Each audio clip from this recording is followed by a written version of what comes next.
नमस्कार मित्रांनो, आज पुन्हा एकदा आपण आपल्या या दुसऱ्या भागामध्ये आपण एक संवाद मालिका सुरू केलेली आहे. करिअर, स्पर्धा परीक्षा, व्यक्तिमत्व विकसन आणि त्या दृष्टिकोनातून आवश्यक असणाऱ्या सगळ्या मार्गदर्शनपर मुद्द्यांना आपण या संवाद मालिकेमध्ये चर्चा करणार आहोत. सो मित्रांनो, पुन्हा आपण आजच्या या दुसऱ्या भागामध्ये आपण त्या मुद्द्यावर आपण परत एकदा कंटिन्यू बोलायला सुरुवात करूया. मित्रांनो, शेवटच्या भागामध्ये एक मुद्दा आपण सुरुवात केला होता चर्चेमध्ये, तो म्हणजे आपण आपल्या करिअरची, आपल्या जीवनातील क्षेत्राची निवड कशी करावी या मुद्द्यावर आपण मागच्या सेशनमध्ये बोललो होतो. आणि तुम्हाला आठवत असेल की आपण त्यामध्ये प्रामुख्याने दोन गोष्टी अंडरलाईन केल्या होत्या, की त्या म्हणजे आपण आपल्या जीवनाची, आपल्या करिअरची, आपल्या क्षेत्राची निवड करताना प्रामुख्याने ती निवड ही आवड आणि बुद्धिमत्ता या दोघांनाही अधोरेखित करून किंवा त्या दोन्ही गोष्टींचा विचार करून आपल्याला ती निवड करता यायला हवी. मित्रांनो, कारण एक उत्तम आणि यशस्वी करिअर तुम्हाला आम्हाला जर साध्य करायचं असेल तर त्यासाठी आवश्यक आहे ती म्हणजे तुमचा आमचा इंटरेस्ट काय आहे, आपला आवड कशामध्ये आहे. जसं उदाहरण देताना मी कायम बोलतो की सचिन तेंडुलकर सारख्या व्यक्तीच्या हातामध्ये जर बॅटच्या ऐवजी बॉल मिळाला असता तर काय झालं असतं, किंवा क्रिकेट ऐवजी त्याने बॅडमिंटन खेळायला सुरुवात केली असती तर काय झालं असतं, थोडा विचार करून बघा. किंवा लता दीदींनी गाण्याच्या ऐवजी नृत्य किंवा डान्स या क्षेत्रामध्ये, कलेमध्ये विचार केला असता त्यांच्या आई वडिलांनी तर काय झालं असतं याचा विचार करा. प्रत्येक व्यक्तिमत्व त्या त्या क्षेत्रामध्ये यशस्वी झालं, प्रतिभावंत बनलं किंवा त्यांनी आपल्या जीवनामध्ये यशाचं शिखर साध्य केलं, त्याला एकमेव कारण म्हणजे त्यांनी त्या क्षेत्राची निवड करताना आवड आणि असलेली बुद्धिमत्ता या दोन गोष्टींचा त्यांनी प्रामुख्याने विचार केला. मला वाटतं आपण या मुद्द्यावर लास्ट टाइम बोललोय. आणि म्हणून करिअरची निवड करताना किंवा करिअर या शब्दाला विचार करताना कोणत्या गोष्टी कराव्यात, तर कायम मनामध्ये, तुमच्या आमच्या मनामध्ये एक विद्यार्थी म्हणून किंवा स्पर्धा परीक्षार्थी म्हणून किंवा कोणत्याही क्षेत्रामध्ये करिअर करताना मित्रांनो कायम आपल्या मनामध्ये येतं की आपण आपल्या करिअरची निवड कशी करावी. तर मी म्हटलं तसं की तुमची इनबॉर्न ॲबिलिटी काय. आपण नाही का म्हणतो, आपल्या घरामध्ये कायम आपल्याला एक शब्द ऐकायला मिळतो की आपले आई वडील आपल्याबद्दल नेहमी असं म्हणत असतात की माझा मुलगा किंवा माझी मुलगी ही अमुक अमुक क्षेत्र, अमुक अमुक याच्यामध्ये ना हुशारच. सो याचा अर्थ काय होतो की आपल्या आई वडिलांना आपल्या इनबॉर्न ॲबिलिटीजबद्दल पुरेपूर जाणीव असते, त्यांना माहिती असते. आता काय झालंय, जग बदललं, युग बदललं, 21st सेंचुरी आहे, 21वे शतक आहे, तंत्रज्ञानाचं युग आहे. आणि आता उपहासात्मक म्हणा किंवा कसंही ते बोलावं लागतंय की आत्ताच्या आई वडिलांना मुलांच्या इनबॉर्न ॲबिलिटीज ओळखण्यासाठी वेळ नाही. तर प्रत्येकजण नोकरी करायला लागलाय, प्रत्येकजण पैशाच्या मागे लागलाय. मित्रांनो, खरं वास्तविक आपल्या मुलाला किंवा मुलीला सगळ्यात चांगलं कोण ओळखू शकेल तर ते म्हणजे आई वडील. मला असं वाटतं ते जितकं आपल्या मुलाला, आपल्या पाल्याला ओळखू शकतात, त्याच्या बुद्धिमत्तांना ओळखू शकतात, त्याच्या आवडींना ओळखू शकतात, तेवढे या जगामध्ये दुसरं कोणी ओळखू शकत नाही. परंतु असं असताना सुद्धा ही संवाद मालिका चालू करताना प्रामुख्याने हाच दृष्टिकोन आहे की जर माझ्या आरास अकॅडमीच्या माध्यमातून भविष्यामध्ये एखादा स्पर्धा परीक्षार्थी आपल्याला कोकणातून जन्माला यायचं असेल किंवा कुठल्याही भागातून, आपण सिंधुदुर्ग, रत्नागिरी, रायगड नाही का, मुंबई, ठाणे या परिसरामधून कोणी विद्यार्थी जेव्हा स्पर्धा परीक्षार्थीच म्हणून विचार करेल त्यावेळेला त्याच्या मनामध्ये येणाऱ्या प्रश्नांचा उहापोह करण्याचा आपण या संवाद मालिकेमध्ये काय करत आहोत तर प्रयत्न करत आहोत. मित्रांनो, म्हणून इनबॉर्न ॲबिलिटींचा आणि असलेल्या क्षमतांचा विचार करूनच तुम्ही आम्ही आपल्या करिअरची निवड, आपल्या क्षेत्राची निवड, आपल्या जीवनाची दिशा निश्चित करायला पाहिजे. आणि तरच आपल्याला एका यशस्वी करिअरचा आनंद घेता येईल, जो या संवाद मालिकेमध्ये आपण पूर्वीपासून करत आहोत. मित्रांनो, तर मग आता मी करिअर जर करायचं असेल तर माझ्यासाठी कोणतं करिअर हे सगळ्यात योग्य करिअर असेल, असा प्रश्न मनात उभा राहतो. मी करिअरची निवड कशी करावी त्याचं उत्तर मला मिळालं. आता माझ्या मनामध्ये प्रश्न असा आहे की मग माझ्यासाठी असं कोणतं करिअर आहे की जे उत्तम असेल, सर्वोत्तम असेल, योग्य असेल. सो मित्रांनो, याबद्दल सुद्धा मागच्या व्हिडिओमध्ये मी तुम्हाला थोडं बोललो होतं आणि त्यालाच फक्त क्ल्यू म्हणून पुढे घेऊन जातोय. बऱ्याचदा आपण आपल्या करिअरची निवड, आपण आपल्या क्षेत्राची निवड हे दुसरा काय करत आहे याच्या आधारे करत असतो. पण असं न करता मी कायम बोललोय की मुळात जीवनामध्ये आपल्याला अशी कोणती गोष्ट करत असताना आनंद वाटतोय, छान वाटतं, नाही का? ती गोष्ट करताना कोणालाही न सांगता करावीशी वाटते. म्हणजे ते काम करताना, ती गोष्ट करताना तुम्हाला न सांगता करावीशी वाटते मित्रांनो. ती गोष्ट करताना, ते काम करताना मला फार कष्ट पडत नाही. अतिशय उत्साह वाटतं, बरं का? त्याचबरोबर कंटाळा येत नाही, नेहमी शिकत राहावंसं वाटतं. तर मित्रांनो, अशा पद्धतीने जेव्हा तुमची मानसिकता असेल, त्यावेळेला निश्चितपणे असं लक्षात येईल, की हो, ते तुमच्यासाठीचं करिअर असू शकेल, निश्चितपणे. मित्रांनो, आजच्या या संवादामध्ये मात्र आपण या पुढे जाण्याचा प्रयत्न करूया. आपण आजचा दुसरा भाग करतो आणि या दुसऱ्या भागामध्ये, नाही का, स्व अस्तित्वाच्या जाणीवेतून निर्माण झालेला आणि जीवनाचा आनंददायी प्रवास. मित्रांनो, या संवाद मालिकेत ही टॅगलाईन आहे, बरं का. कारण खऱ्या अर्थानं माझ्या युवा वर्गाला निश्चितपणे आपलं उत्तम करिअर कसं घडवता येईल आणि विशेषतः ते स्पर्धा परीक्षेतून कसं घडवता येईल याच्यासाठीची संवाद मालिका आहे. मित्रांनो, आजच्या या सेशनमध्ये आजच्या या संवादामध्ये प्रामुख्याने एक गोष्ट सांगेन, की ती म्हणजे कोणत्याही गोष्टीची सुरुवात, मग करिअर कोणतं, कसं निवडावं, याच्यानंतर मग आता आपण म्हणतो की कोणत्याही गोष्टीची सुरुवात नेहमी आपल्या मनातून, आपल्या विचारातून सुरुवात होत असते. त्यामुळे म्हणजे ज्याचा अर्थ आधी विचार जन्म घेतात आणि त्या विचारांना जेव्हा आपण कागदावरती उतरवतो, निश्चितपणे त्या कागदावर उतरवलेल्या विचारांना आपण मग ध्येयाच्या दिशेने त्याची बांधणी करतो. आपण त्याच्यासाठीचे काय करतो, आपण एक ध्येय निश्चिती करतो आणि मग आपल्याला निश्चितपणे माहिती आहे की योग्य नियोजनाच्या माध्यमातून आपण प्रत्यक्ष कृती करायला सुरुवात करतो. याचा अर्थ असा झाला की आधी विचार जन्माला येतात आणि मग कृती असते.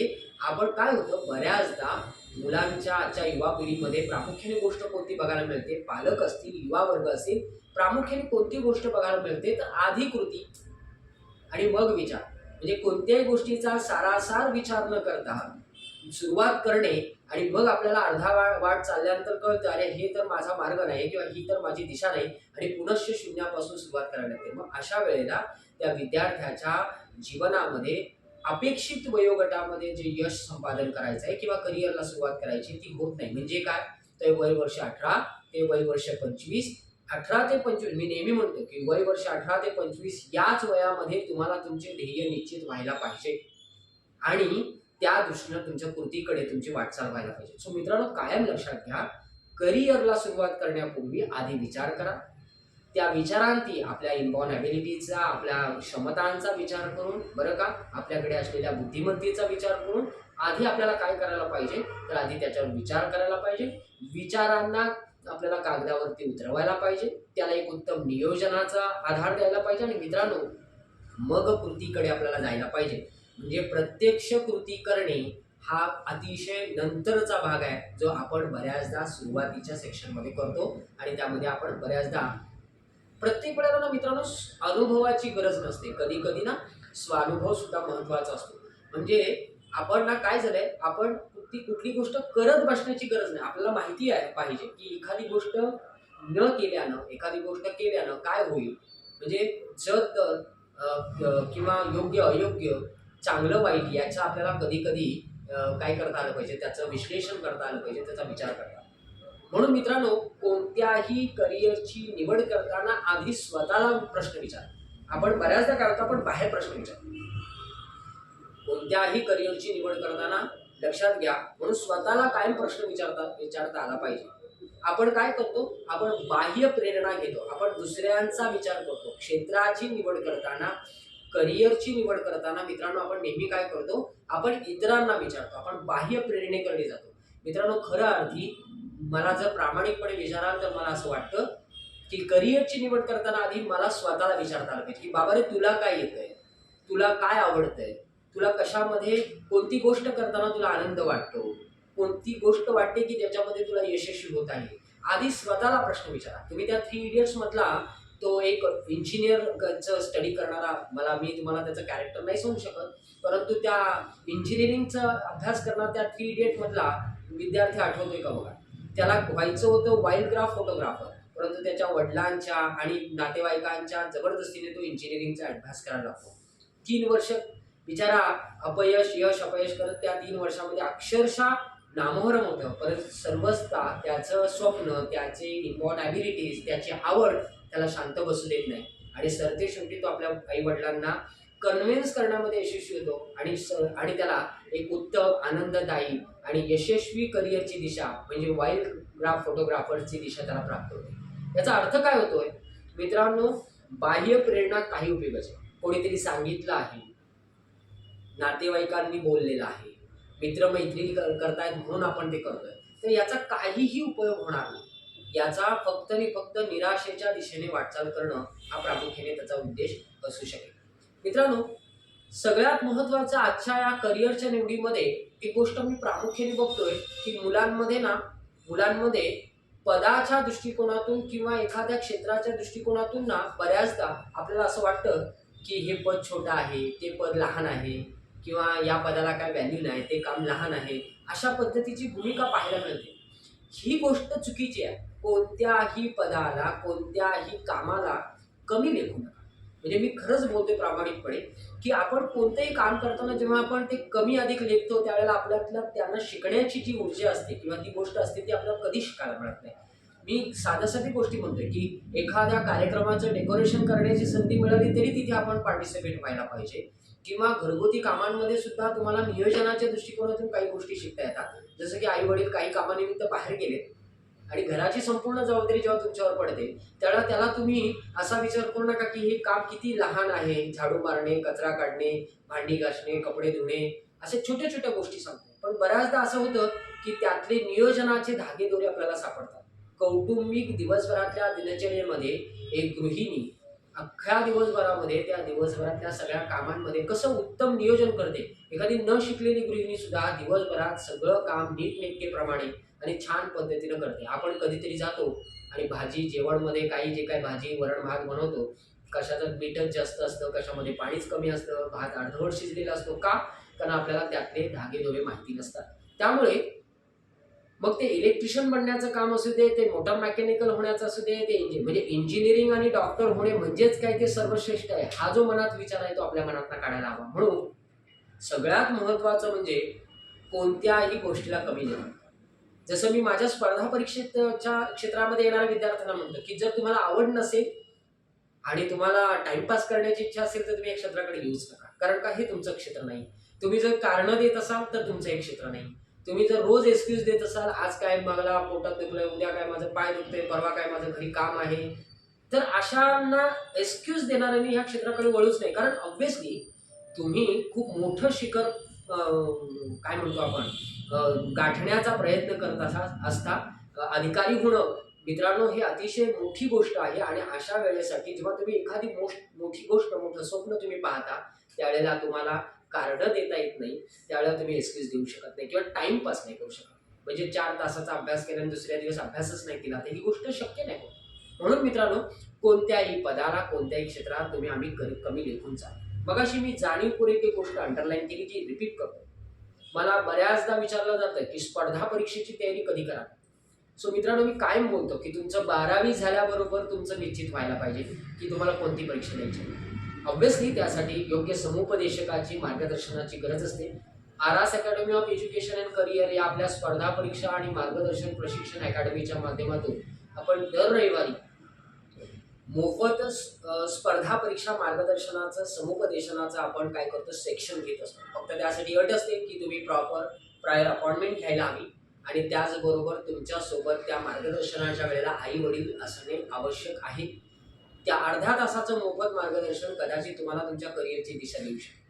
सो म्हणून मी म्हटलं की करिअर निवडताना किंवा त्या करिअरची सुरुवात कधी करावी, सर मी या क्षेत्राचा विचार कधीपासून करायला पाहिजे, तर मित्रांनो मी म्हणतोय तसं की वय वर्ष 18 ते वय वर्ष 25 हा काळ तुमच्या माझ्यासारख्या आता 21व्या शतकामध्ये असणाऱ्या युवा पिढीला अत्यंत महत्त्वाचा आहे।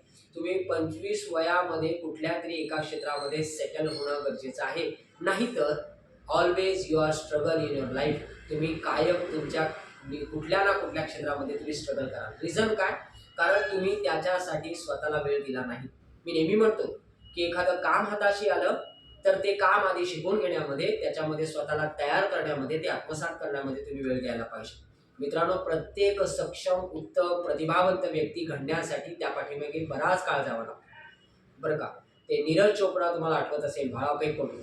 मित्रांनो, तो 2016च्या कॉम्पिटिशनमध्ये बोलला होता की मी 2023मध्ये 22मध्ये होणाऱ्या कॉम्पिटिशनमध्ये गोल्ड मेडल मिळवेल. कालखंड बघा, 16 ते 23, म्हणजे तुमच्या असं लक्षात येईल की 8-9 वर्षाच्या अथक परिश्रमातून त्यांनी ऑलिम्पिकमध्ये गोल्ड मेडल प्राप्त केला. त्या मुलाच्या नावावर एक दिवस साजरा केला जातो मित्रांनो. सो याचा अर्थ काय होतो, राष्ट्रीय स्तरावर एका व्यक्तीच्या कार्याचा, कर्तृत्वाची दखल घेऊन त्या व्यक्तीच्या नावाने, त्या व्यक्तीच्या काय म्हणू शकतो आपण, त्या व्यक्तीच्या जन्मदिवसाच्या आधारे त्याचं काय केलं जातं, त्याला सेलिब्रेट केलं जातं. सो मित्रांनो, म्हणून करिअर निवडायचं असेल, करिअरला आकार द्यायचा असेल, स्वप्नांना आकार द्यायचा असेल, तर त्याच्यासाठी एक क्रायटेरिया सांगतो तुम्हाला, तो म्हणजे आम्ही आपल्या करिअरला घडवण्यासाठी, आकार देण्यासाठी 18 ते 25 या वयातच विचार करायला हवा. मित्रांनो, मेहनत करायची असेल, कष्ट करायचेच आहेत, मेहनतच करायची आहे, कष्टच करायचे, तर तो संघर्ष, तो मेहनत, ते कष्ट तुम्ही या वयामध्ये करायला पाहिजे. कारण मग जर तुम्ही या वयामध्ये आळस केला, कंटाळा केला, मजा केली, तर कदाचित असं होऊ शकतं मित्रांनो की लाईफ टाईम तुम्हाला संघर्ष करावा लागेल. पण मित्रांनो, जर तुम्ही 18 ते 25 या वयोगटामध्ये जर संघर्ष केला, मेहनत घेतलीत, कष्ट घेतलेत, तर त्यानंतर मात्र तुम्हाला लाईफ टाईम तुम्हाला सुखाचं, आनंदाचं जीवन जगता येऊ शकतं. आणि लिटरली तुम्ही विचार करा, काही गोष्टी याचा इम्पॅक्ट तुम्हाला नक्की मिळाला पाहिजे. मित्रांनो, सगळ्यात महत्त्वाचं म्हणजे निवडलेल्या क्षेत्रातल्या फॅक्ट्स तुम्हाला माहिती आहे. व्हॉट इज द रियालिटी, म्हणजे जसं मी हा शब्द जाणीवपूर्वक वापरतो बरं, स्पर्धा परीक्षेच्या क्षेत्रामध्ये तर कायम मी असं म्हणतो की आधी तुम्ही त्यातली रियालिटी समजून घ्या. बऱ्याचदा मला माझ्या कोकणामध्ये बऱ्याचदा मुलांमध्ये गोष्ट प्रामुख्याने बघायला मिळते की त्यांना त्याची रियालिटीच माहिती नसते. MPSC आयोगाच्या किंवा UPSC आयोगाच्या परीक्षेची तयारी करायची म्हटली तर ती कुठल्याही क्रॅश कोर्सने होऊच शकत नाही, किंवा 6 महिन्याच्या, 4 महिन्याच्या, 3 महिन्याच्या कोर्सने ते इम्पॉसिबल आहे मित्रांनो. 7-8 महिन्याचा काळ हा फाउंडेशन क्रिएट करण्यासाठी जातो. मग मला असं वाटतं की MPSC, UPSCच्या सारख्या स्पर्धा परीक्षांचा जर तुम्ही विचार करत असाल ॲज अ करिअर, तर तुम्हाला किमान 2-2.5 वर्ष त्यामध्ये योग्य ते माहिती देणं आवश्यक आहे, बरं का. योग्य ती माहिती, योग्य ती रियालिटी तुमच्याकडे असणं आवश्यक आहे. नाहीतर मग असं होईल की तुम्ही करत जाल, परंतु त्याचं यशामध्ये रूपांतरित करता येणार नाही मित्रांनो. म्हणून किमान MPSC, UPSC सारख्या स्पर्धा परीक्षांची जेव्हा तुम्ही निवड कराल, त्यावेळेला किमान तुमच्या माइंडमध्ये पुढची 3-4 वर्ष ही द्यावीच लागणार आहेत. हे जर तुमच्या माइंडमध्ये फिक्स असेल, तर तुम्हाला यशापासून कोणी थांबवू शकणार नाही. कोकणामध्ये विशेषतः विद्यार्थी स्पर्धा परीक्षांमध्ये कमी का आहेत? कारण त्यांना ही गोष्ट कोणी सांगायला तयार नाही. कारण त्यांना माहिती आहे 4 वर्ष त्या मुलांना सांभाळायला लागेल, 3-3 वर्ष त्यांना तयारी करून घ्यायला लागेल आणि पैसे तर तेवढे मिळणार नाहीत. त्यामुळे आपला बिझनेस कुठेतरी चौपट होईल, ह्या मानसिकतेमध्ये प्रत्येकजण चालला. 6 महिन्यामध्ये कुठल्याही स्पर्धा परीक्षेची तयारी होत नाही, होऊच शकत नाही. त्यासाठी त्या विद्यार्थ्याची मानसिकता 12वी पासून असायला पाहिजे, तर मात्र आपण बोलू शकतो की किमान बेसिक तयारी तो आधीपासून करत होता, म्हणून 6 महिने, वर्षभरामध्ये तो करू शकेल. पण मित्रांनो, ही अजून मानसिकता या ठिकाणी जन्माला येणं अजून बाकी आहे की 12वी झाली आणि स्पर्धा परीक्षेची तयारीला लागतात. यासाठी आपले प्रयत्न, आरास अकॅडमीचे प्रयत्न सातत्याने सुरू आहेत आणि त्यासाठी आपण यशस्वीपणे आपण वाटचाल करतो. सो फॅक्ट्स माहिती पाहिजे, कष्ट माहिती पाहिजे, त्यातले लागणारे आर्थिक सहाय्य किती लागणार आहे, किती फी भरावी लागेल, किती काळ द्यावा लागेल, कुटुंबाचं तेवढं सपोर्ट आहे का. विशेषतः मुलींसाठी आपण पाहतो की ग्रॅज्युएशन नंतर स्पर्धा परीक्षेची तयारी करतात, करिअरचा विचार करतात आणि मग कुटुंबाचा त्याला कसा सपोर्ट नसतो. कारण का, तिचं लग्न करायचं आहे, तिला योग्य वयामध्ये तिचं लग्न करून तिच्या जीवनामध्ये तिला स्थिर करायची ही भूमिका असते. मात्र मला कायम वाटतं की आता मुलींनी आधी आपल्या करिअरचा विचार करायला पाहिजे, आधी स्वतःच्या पायावर उभं राहिलं पाहिजे आणि मगच जीवनाच्या दिशेकडे वाटचाल करायला पाहिजे. कारण ते महत्त्वाचं आहे आणि अत्यंत आवश्यक आहे मित्रांनो. अगदी महत्त्वाचं सांगायचं झालं तर या संपूर्ण कॉन्व्हर्सेशनच्या या मधल्या टप्प्यामध्ये मी तुम्हाला असं म्हणेन की परमेश्वराकडून मिळालेले सगळ्यात अनमोल आणि सर्वोत्तम गिफ्ट भेट कोणती असेल तर मित्रांनो, आपण ती विसरत चाललोय. आपण फक्त आणि फक्त मार्कांना, सर्टिफिकेशन आणि पैशाला महत्त्व देतो मित्रांनो. पैसे, पगार, वेतन, तुम्हाला मिळणाऱ्या सोयीसुविधा, दिस इज अ बाय प्रॉडक्ट, ते तुम्हाला मिळणारच आहे. तुम्ही हे विसरून कसं जाताय की तुम्ही जेव्हा एखाद्या ठिकाणी नोकरी करता, एखाद्या ठिकाणी जॉब करता, ते मग खाजगी असू दे, सार्वजनिक असू दे, कुठल्याही क्षेत्रात असू दे मित्रांनो, तुम्ही कायम गोष्ट लक्षात ठेवा, तुम्हाला पगार मिळणार, तुम्हाला तिथे बंगला, गाडी, नोकर, चाकर सगळं मिळणार, परंतु दिस इज द बाय प्रॉडक्ट मित्रांनो, ते मिळणारच आहे. मुळात तुम्हाला काय करायचं आहे, तुम्ही निवडलेल्या क्षेत्रासाठी आवश्यक असणाऱ्या गोष्टी क्षेत्रामध्ये कौशल्यांची आणि क्षमतांची जडणघडण करणं, आणि आपण त्याकडे दुर्लक्ष करतो. म्हणून ना, तुम्ही प्रवाहात नसल्यामुळे कुठेतरी प्रवाहाच्या बाहेर फेकले जाता आणि मग तुम्हाला अपयशाला सामोरं जावं. मित्रांनो, शिकत राहणे ही वृत्ती कायम आपल्या सोबत राहिली पाहिजे, तरच आम्ही पुढे जाण्याची संधी मिळते. जर आपण तिथे थांबलो तर आपल्याला ती संधी मिळू शकत नाही. सो परमेश्वराकडून मिळालेल्या 3 गिफ्ट आपण विसरूया नको, ज्याची जाणीव आपण आज आत्ता या क्षणापासून या आजच्या दुसऱ्या सेशनमध्ये कायम लक्षात ठेवा, विसरू नका. परमेश्वराने तुम्हाला आम्हाला खूप इम्पॉर्टंट गिफ्ट दिले, ते आपण विसरतोय. त्यातली पहिली म्हणजे इंटेलिजन्स, तुमच्याकडे असलेली बुद्धिमत्ता. मी मागच्या सेशनमध्ये पहिल्या भागात बोलले की तुम्ही स्वतःला इतरांबरोबर तुलना करण्यात वेळ घालवू नका. त्याने होते काय माहिती का, तुम्ही स्वतःच्या इनबॉर्न ॲबिलिटींचा अपमान करताय, तुम्ही स्वतःचा अपमान करताय. नेहमी दुसऱ्याचं अनुकरण करणं, मग ते सौंदर्याच्या बाबतीत असू दे, दिसण्या बोलण्याच्या बाबतीत असू दे, बुद्धिमत्तेच्या बाबतीत असू दे, कृती करण्याच्या बाबतीत असू दे. माझा नेहमी प्रयत्न असला पाहिजे की मी जो काल होतो त्यापेक्षा आज मी बेटर आहे का, आणि आजच्यापेक्षा मी उद्या आणखीन बेटर कसं होईल, याकडे जर तुम्ही लक्ष दिलं तर लक्षात घ्या, मी आजही बोलतो या व्हिडिओमध्ये कायम, म्हणजे आता लाईव्ह कुठेही पोहोचणार आहे किंवा ह्या रेकॉर्डेड व्हिडिओ आहे जो तुमच्यापर्यंत पोहोचणार आहे. तुम्ही कधीही बघा, जीवनाच्या कोणत्या तरी टप्प्यावर तुमच्या हे लक्षात येईल की जेव्हा तुम्ही स्वतःचा आदर करायला शिकला, तुम्हाला यशापासून कोणी रोखू शकत नाही. म्हणून मित्रांनो, त्या बुद्धिमत्तेला जास्त इम्पॉर्टंट द्या. ती बुद्धिमत्ता आणखी शार्प करण्याचा प्रयत्न केला. जितकी पॉलिश्ड होईल तितकी बुद्धिमत्ता चांगली करा. बघा, एखादा गाणं म्हणणारा असतो ना, त्याच्याकडे डिग्री नसते, परंतु त्याला त्याचा आवाज चांगला असतो. मग त्याला काय करायचं असतो, रियाज. आपण शब्द ऐकलाय, सराव. त्याला रोज सकाळी पहाटे 4 वाजता 4:30 वाजता उठून त्याला आपल्या गाण्याचा आवाज चांगला करायचा असतो. तो आवाज त्याला चांगला बदलायचा असतो.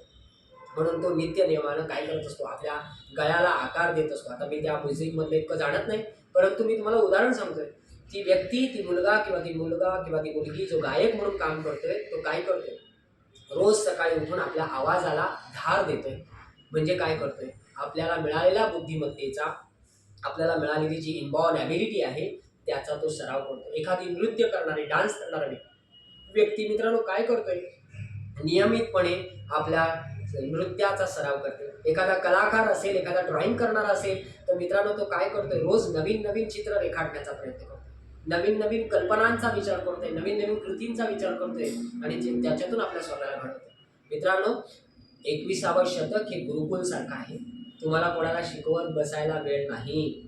तुम्ही स्वतःहून, सेल्फ स्टडीतून, स्वतः एखाद्या गुरु, जसं आरास अकॅडमी तुमच्यासाठी एक गुरुकुल सारखंच आहे. तुम्हाला कायम मार्गदर्शनाची जी भूमिका आहे ती आपण पार पाडतो. मित्रांनो, बुद्धिमत्ता हे सगळ्यात महत्त्वाचं गिफ्ट आहे जे आपल्याला परमेश्वराकडून मिळालं. दुसरं म्हणजे चॉईस, निवड. मित्रांनो, काय निवडावं, टाइमपास निवडावा की मेहनत, कंटाळा निवडावा की सातत्याने प्रयत्न करणं, तर तुमच्या आमच्या हातामध्ये तेच आहे. आपण नेहमी म्हणतो आणि ऐकतो सुद्धा की तूच आहेस तुझ्या जीवनाचा शिल्पकार. मित्रांनो, आणि दिस इज द फॅक्ट, हे खरं आहे आणि सत्य आहे की या जगामध्ये तुम्ही आम्हीच जे करू त्याच्यावरच आपल्या जीवनाची पुढची दिशा निश्चित होत असते, कोणावरही अवलंबून नाही. तुम्ही आम्ही काय करतोय याला जास्त इम्पॉर्टंट आहे, कृतीला महत्त्व आहे. नुसतं इमॅजिनेशन, शेख चिल्लीसारखं इमॅजिनेशन करण्यात अर्थ नाही. आणि मित्रांनो, सगळ्यात महत्त्वाचं म्हणजे आत्मबळ, विल पॉवर. एकदा तुम्ही बघा बरं ठरवून की मला हे करायचंच आहे, मला हे बनायचंच आहे, मला इथपर्यंत पोहोचायचंच आहे. नो डाऊट या जगामध्ये अशी कोणतीही शक्ती नाही की जी तुम्हाला त्यापासून बाजूला करू शकेल. तुमचं एकदा ध्येय निश्चित आहे. एखाद्याने ठरवलं की मला डेप्युटी कलेक्टर व्हायचंच आहे आणि मी बनेनच, तर निश्चितपणे तुम्हाला सांगतो त्या ध्येयापासून तुम्हाला बाजूला कोणी करू शकत नाही. उलटा तुम्हाला सपोर्ट मिळतो, कारण विल पॉवर, आपल्या आत्मबळ, जी आपली आतली शक्ती आहे. एक्सटर्नल मोटिवेशन काही कामाचं नाही. तुम्ही असे किती व्हिडिओ बघा, किती लोकांचे व्हिडिओ बघा, यूट्यूबला जाऊन मोटिवेशनल स्पीच बघा, मित्रांनो त्याचा उपयोग होणार नाही.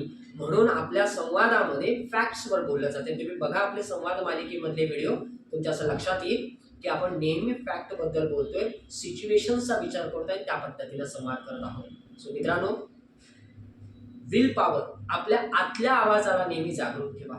तुम्ही आपला आतला आवाज विसरू नका. तो आतला आवाज महत्त्वाचा आहे. कुठल्याही गोष्टीची गरज लागत नाही. तुमचं स्वप्न आणि तुमचे आत्मबळ म्हणजे तुमची विल पॉवर ही तुम्हाला नेहमी पुढे घेऊन जात असते.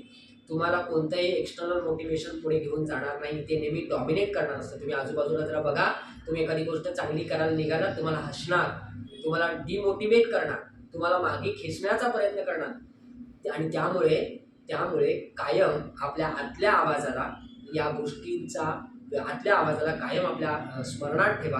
आणि ह्या तीनच गोष्टी आहेत की ज्या आपल्या जीवनाची दिशा उत्तम बदलू शकतात, उत्तम करू शकतात. सो मित्रांनो, निश्चितपणे आपल्याला या तिन्ही गोष्टींचा विचार करायला पाहिजे. हा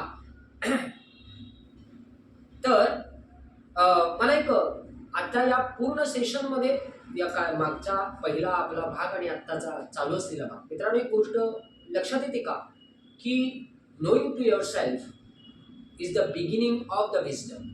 हे वाक्य खूप आवडीचं आहे माझं. ते जसं मी बोलतो की well begun is half done, तसं knowing yourself is the beginning of the wisdom. Wisdom म्हणजे स्वप्नवत वाटणारी गोष्ट मित्रांनो, बरं का, स्वप्नवत वाटणारी गोष्ट प्रत्यक्षात तुमच्या पुढ्यात येऊन उभी राहते. का? कारण तुम्ही स्वतःला खूप चांगलं ओळखता. आणि मित्रांनो, जेव्हा तुम्ही स्वतःला चांगलं ओळखता त्यावेळेला तुम्ही संघर्ष करायला कुठे मागे पुढे पाहता. बघा, बऱ्याचदा मुलं स्वप्न पाहतात, प्रवास सुरू करतात, अर्ध्या रस्त्यात जातात, माघारी फिरतात. असं अनेकदा होतं. बघा, तुमच्याकडे स्वतःकडे अनुभव असेल. बऱ्याचदा तुम्ही स्वप्न पाहता, तुम्ही प्रयत्न करता, तुम्हाला अपयश येतं, तुम्ही माघारी फिरता, परत दुसरं स्वप्न पाहता. मित्रांनो, असं नाही करू शकत. Winners is always trying to. एखादा विजेता नेहमी एकच गोष्ट वेगळ्या पद्धतीनं करण्याचा प्रयत्न करतो. विजेता तो कधीच नसतो जो वेगवेगळ्या गोष्टी एकाच प्रकारे करण्याचा प्रयत्न करतो. म्हणजे बदलायला काय पाहिजे, तर आपण आपली कृती बदलायला पाहिजे. स्वप्न नाही बदलून चालत. आपण काय करतो, आपलं स्वप्न बदलतो. सो मित्रांनो, त्याच्यासाठी आवश्यक आहे स्वची ओळख. मी माझ्या स्पर्धा परीक्षातील विद्यार्थ्यांना नेहमी म्हणतो की माणसाची उंची महत्वाची नाही. जसं आदमी का कद ऊंचा हो ना हो, मित्रांनो, आदमी का कद, तो किती फुटाचा माणूस याला काय अर्थ नाही. आदमी का कद ऊंचा हो या ना हो, उससे कुछ फर्क नहीं पड़ता है. फरक जब पड़ता है पद ऊंचा होना चाहिए. म्हणजे माणूस पदाने मोठा पाहिजे, कर्तृत्वाने मोठा पाहिजे, कार्याने मोठा पाहिजे. आणि हे तेव्हाच होऊ शकेल जेव्हा तुम्ही स्वतःचा शोध घेतलेला असेल, तुम्ही स्वतःला शोधला असेल. मित्रांनो, हू आय एम ही डेफिनेशन खूप महत्वाची आहे. स्पर्धा परीक्षेमध्ये तर मी कायम सांगतो नाही का, ज्यांना मी माझं इन्स्पिरेशन, काही व्यक्तिमत्वाचे, प्रांजल पाटील ह्या मॅडम, बरं का, पूर्णपणे 100% ब्लाइंड, दोन्ही डोळ्यांनी त्यांना दिसत नाही. पहिल्या प्रयत्नांमध्ये त्या मॅडमनी IAS दर्जा प्राप्त केला, UPSC क्रॅक केली. मित्रांनो, तुम्हाला मला तर परमेश्वराने 2 हात 2 पाय, उत्तम डोळे, उत्तम शरीर, उत्तम बुद्धिमत्ता, सगळं काय दिलंय. परंतु आपण काय देतोय, एक्सक्यूज. आपण कायम कारणं देतोय.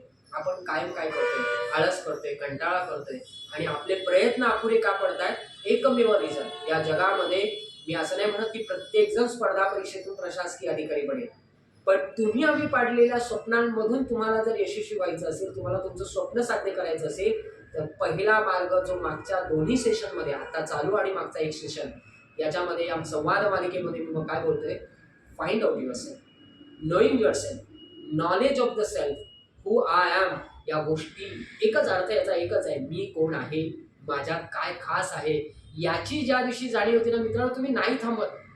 तुम्हाला अजिबात थांबण्याची इच्छा नव्हती. कितीही प्रसंग येऊ दे, कितीही त्रास होऊ दे, कितीही संघर्ष करायला लागू दे, अगदी उपाशी राहायला लागू दे. मी अशी किती मुलं पाहिलेली आहेत की ज्यांनी रात्री नाईट ड्युटीमध्ये वॉचमनचं काम केलं 12 तास आणि दिवसा गवंडीचं काम केलं, आणि ती व्यक्ती आज नायब तहसीलदार सारख्या मोठ्या पदावर काम करते. प्रतीक आढाव, हे उदाहरण प्रतीक आढाव यांचं आहे. हे सर आपल्या रत्नागिरी जिल्ह्यामध्ये देवरुख या ठिकाणी नायब तहसीलदार म्हणून काम करतात. तुम्ही आम्ही काय सांगितलं असतं, 12 तासाची ड्युटी, रात्री नाईट शिफ्ट, वॉचमन आणि दिवसभर गवंडी काम करून मी अभ्यास कधी करू, असं आपण कारण देत राहतो. परंतु मित्रांनो, मैत्रिणींनो, असं नाही करून चालणार. आपल्याला जेव्हा तुम्ही स्वतःला ओळखता, जेव्हा तुम्हाला तुमच्या ताकदींची जाणीव होते आणि जेव्हा तुमच्या स्वप्नांवर विश्वास असतो, तुम्ही संघर्षाला घाबरत नाही. मित्रांनो, म्हणून कायम लक्षात घ्या, हा जो ही संवाद मालिका आहे, ते कोणतरी युट्यूबमध्ये काहीतरी बनवतोय आणि म्हणून आपण बोलतोय असं नाहीये मित्रांनो. माझा प्रयत्न चाललाय. This is not a motivational speech, this is the find out yourself. तुम्ही तुमच्या स्वतःला कसं शोधलं पाहिजे, प्रत्येकाने आपला स्वतःचा शोध घेतला पाहिजे, आपल्या आवडीच्या क्षेत्रामध्ये करिअर करायला पाहिजे आणि विशेषतः ज्यांना वाटते की त्यांना स्पर्धा परीक्षेच्या क्षेत्रामध्ये करिअर करण्याची संधी आहे त्यांना त्यांना यासाठी विचार करायला पाहिजे, स्वतःला घडवणं आवश्यक आहे. तर नॉलेज ऑफ द सेल्फ हे खूप इम्पॉर्टंट आहे आणि त्याचा विचार मित्रमैत्रिणींनो आपण करायला हवा. सो बऱ्याचदा मुलांच्या मनामध्ये प्रश्न असतो की बरं का, बऱ्याचदा मुलांच्या मनामध्ये प्रश्न असतो की सर तुम्ही आम्हाला सांगितलं की आपल्या स्वतःची ओळख पाहिजे, पण सर स्वतःची ओळख करून कशी घ्यायची? तर मित्रांनो, मी मगाशीच सांगताना सांगितलं की आरास अकॅडमी ऑफ एज्युकेशन आणि करिअर या माझ्या स्पर्धा परीक्षा मार्गदर्शन प्रशिक्षण अकॅडमीच्या माध्यमातून आपण यासाठी स्वतंत्र समुपदेशनाचे सेशन्स चालवतो मोफत दर रविवारी. फक्त अट असते की तुम्ही त्यासाठी प्रॉपर अपॉइंटमेंट घेणं गरजेची आहे आणि त्याचबरोबर तुम्ही तुमच्यासोबत तुमचे आई वडील असायलाच हवे. तर आणि तरच तुम्ही काय करू शकता, तरच तुम्ही तुमच्या त्या सेशनचा तुम्हाला फायदा होऊ शकेल. मित्रांनो मैत्रिणींनो, मला खात्री आहे आपण पुढच्या सेशनमध्ये, आत्ता या सेशनच्या एंडकडे जाताना मी पुन्हा एकदा म्हणेन की मगाचा शब्द जो मला प्रचंड आवडतोय, the knowing yourself is the beginning of wisdom. मित्रांनो, मग स्वतःला कसं शोधायचं, त्यासाठी कोणत्या गोष्टींचा विचार करायचा, याचा संवाद आपण पुढच्या भागामध्ये निश्चितपणे करू आणि तुम्हाला ते ऐकायला नक्की आवडेल. माझी फक्त तुम्हाला विनंती आहे की मागचा एक व्हिडिओ आणि आत्ता ही संवाद मालिका पहिल्यापासून बघा, जास्तीत जास्त विद्यार्थी मित्रमैत्रिणींना, पालकांना शेअर करा आणि आपल्या यूट्यूब चॅनलवर किंवा यूट्यूब चॅनल तुम्ही सबस्क्राईब केला नसेल तर तोही करा. मी तुम्हाला यूट्यूब चॅनल कुठल्या तरी अपेक्षेने करत नाही, तर तुम्हाला एखादी चांगली माहिती तुमच्यापर्यंत पोहोचण्यासाठी तुम्ही तो यूट्यूब चॅनल सबस्क्राईब करा. मला खात्री आहे की तुमच्यासारख्या युवा पिढीला, ज्याच्याकडे बुद्धिमत्ता आहे, मेहनत करण्याची तयारी आहे, त्यांच्यापर्यंत खऱ्या अर्थानं खरी माहिती, योग्य माहिती पोहोचेल. सो मित्रांनो, पुन्हा एकदा मनापासून तुमचा आभार मानतो आणि आपण पुन्हा एकदा या संवाद मालिकेत तिसऱ्या भागामध्ये निश्चितपणे भेटू. तोपर्यंत मनापासून धन्यवाद. थँक्यू. आपले रजा.